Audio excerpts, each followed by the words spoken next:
तो चलिए दोस्तों, यहां पर हम आप लोगों के लिए एक बहुत ही सिंपल सा प्रश्न लेकर आए हैं, लेकिन बहुत ही उपयोगी प्रश्न है, क्योंकि इस प्रकार के प्रश्न में बच्चे अक्सर गलती करते हैं। यहां पर देखिए बहुत सिंपल सा प्रश्न है। 3 का घात 55 दिया हुआ है, 5 का घात फिर से 55 है, गुणित 7 का घात 55 है। मतलब ये संख्या का आपस में गुना हुआ है और नीचे में 105 का घात 54 है।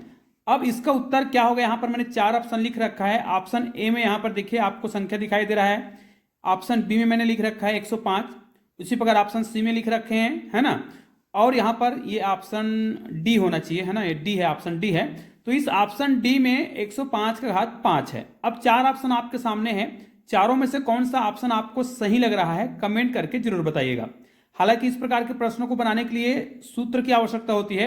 यदि आपको यह सूत्र पता है, यहां पर मैं लिख रहा हूं ए गुणित बी गुणित सी। अब देखिए आधार तो अलग अलग है ना, और इनके जो घात है ना वो एक समान हो। देखिए आधार अलग अलग है और घात एक समान हो और दोनों का आपस में गुना हुआ हो, तो इसका एक सूत्र होता है, हम क्या करेंगे, आधार को आपस में गुना कर देंगे। हालांकि यहां पर हमने ए बी सी लिया है और इनके घात एन लिए हैं, घात बराबर हैं, तो आधार का सीधा आपको मल्टीप्लाई कर देना है। जैसे यहां पर ए गुणित बी गुणित सी हो जाएगा और पूरे का घात क्या हो जाएगा, चूंकि घात एक समान है तो घात को एक बार लिख देते हैं इस प्रकार। ध्यान दीजिएगा, अगर आप गुना कर रहे हैं इस प्रकार तो गुना में क्या होता है, संख्याओं को गुना कर देंगे और घात को एक बार ही लिखेंगे, ठीक है। तो ये वाला काम तो हो गया, लेकिन नीचे में देखिए बट्टे में, अब इसको अगर हम हल करें, ये तो फार्मूला हो गया, 3 गुणित 5 करेंगे तो 5 से 15 और 15 गुणित 7 करेंगे 15 सत्ते 105।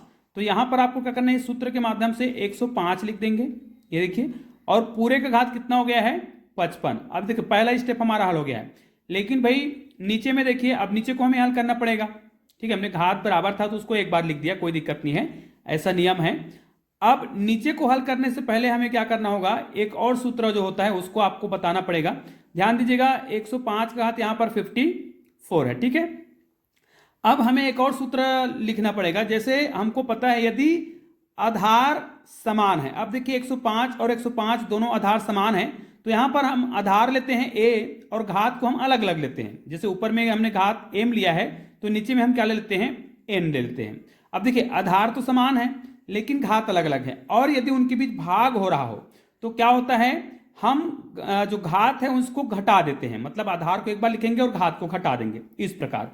अब इसी का हमें पालन करना पड़ेगा। यहां पर देखिए दोनों में आधार एक है, 105 दोनों में आधार है, तो आधार तो समान है तो हम 105 को एक बार लिखेंगे, और घात जो है ऊपर में 55 है और नीचे में 54 है, तो दोनों को आपस में क्या कर देंगे, माइनस। अभी हमने आपको ऊपर सूत्र बताया है, उसके आधार पर हम इसको हल कर रहे हैं। देखिए यहां पर अब इसको क्या करेंगे, 55 में हम 54 को माइनस करेंगे तो हमारा उत्तर कितना आ जाएगा, 55 में 54 माइनस करेंगे तो हमारा उत्तर आएगा घात में 1। अब इसको हल करेंगे तो हमारा उत्तर कितना आएगा, 105 ही आएगा। तो यहां पर देखिए हमने 4 ऑप्शन लिखे थे, उनमें से देखिए आपको 4 ऑप्शन दिखाई दे रहा होगा, ऑप्शन ए बी सी और डी।